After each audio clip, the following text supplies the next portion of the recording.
for one, am actually legitimately pumped up. Oh, yes, you got what you wanted. Yes. Where's the Cam? Yes, we got a my dab little on bobblehead over here. There you That's go. right. Yeah, that's right. He came back last week. Was that only last Thursday? Yeah, I remember. Yes. You It was right before the show because I Yes, believe you did.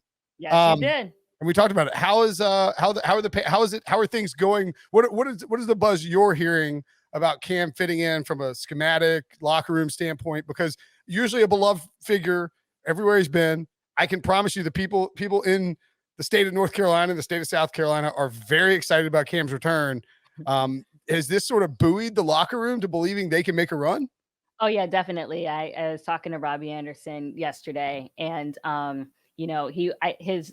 the interview I did with him was very telling because I can tell how much he was like really enthused about the a presence of Cam Newton, basically saying that this was a dream to him, that that Cam is already taking him under his wing, and basically saying that he already has a personal connection, that it's better for him because Cam is taller, makes it easier for him to catch the ball, and just saying that he brought an aura with his presence that was needed as far as a veteran leadership role that they didn't have.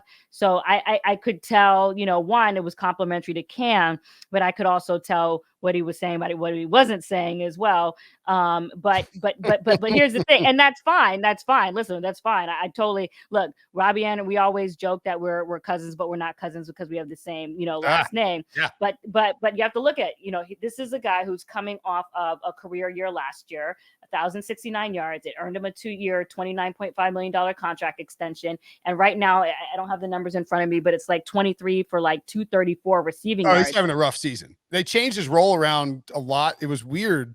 DJ Moore was doing the Robbie Anderson stuff last year, and Robbie Anderson was doing the DJ Moore stuff. But like he's happy. You're Carolina, Yeah. Well, no, but he's like happy, I think, because he's playing for Matt Rhule, right? But the stats aren't there. He hasn't. I mean, he's dropped the ball. I mean, no, he admitted that he was frustrated and said that he, as far as wanting to get more involved in the offense, but he said as far as getting like a touchdown early in the game against the Cardinals, that it was a good thing. Obviously, Christian McCaffrey, as you know, you're down there. Great game. I think it was like 99 rush yards, 65 received, something like that. All CMC in play. Yeah, for sure. Right. And then you got Cam bringing back that old energy. You got Ron Rivera coming back. You got the Carolina faithful, including you, with the Carolina blue on right now with the t-shirt. All of y'all getting hype. Y'all gonna pop the collars, when Ron Rivera comes in. So you tell me, this is your area. What kind of reception is Ron Rivera gonna get? People still like Ron Rivera down here. In fact, I think that they would take Ron back to fit definitely over Matt Rhule, but I think there's more stability with Ron Rivera than Matt Rhule and more known about him. Even if, I think the upside to what Rhule could eventually do might be, I don't know if it's better than Ron Rivera is a very stabilizing presence.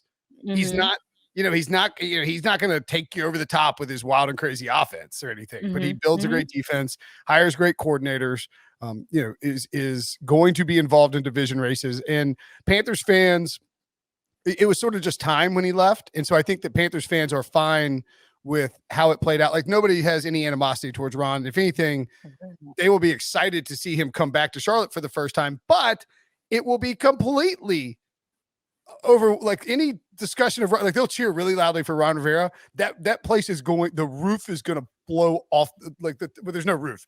The ceiling is the roof. If the ceiling were the roof, the ceiling and the roof would explode in Charlotte on Bank of America Stadium. That place is going to go nuts when Cam Newton comes out of the tunnel. I know. I was out at this like father-son thing with a bunch of Panthers fans on last Sunday. We were watching it, and I'm trying to work, and I got it on my phone on Red Zone.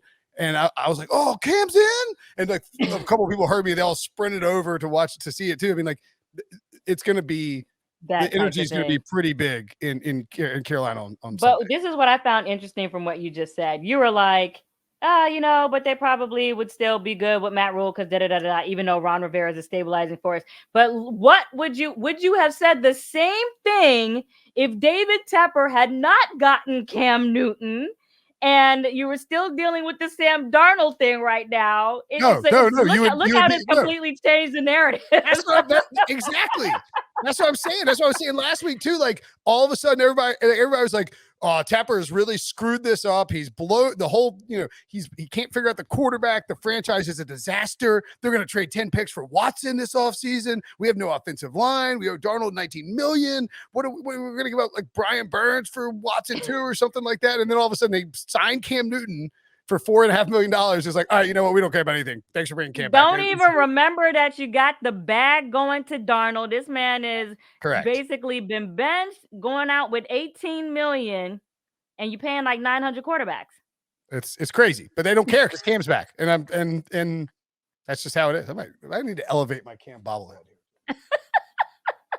Oh, he's getting a higher place. That's right. You see, he can go right next to the Phillip Rivers. Wait, move him to the right a little bit more. You're covering him with your shoulder. Give that. There you go. Go. Let the dab show. Come on, man. I don't know why I have a Phillip Rivers bazooka rookie card up there either. I mean, obviously, I know why, but yes, we need the dab up there for sure. Really? Yeah. Look, I think Cam is energized this team to the point that you saw the effort they gave against Arizona, because Carolina looked dead in the water the last few weeks. Now McCaffrey comes back, Cam comes back, ton of energy from that Panthers team. Do you think there's a chance, because I got asked this, I've been asked this a bunch over the last week. Do you think there's a chance that Cam is with the Panthers beyond the 2021 season?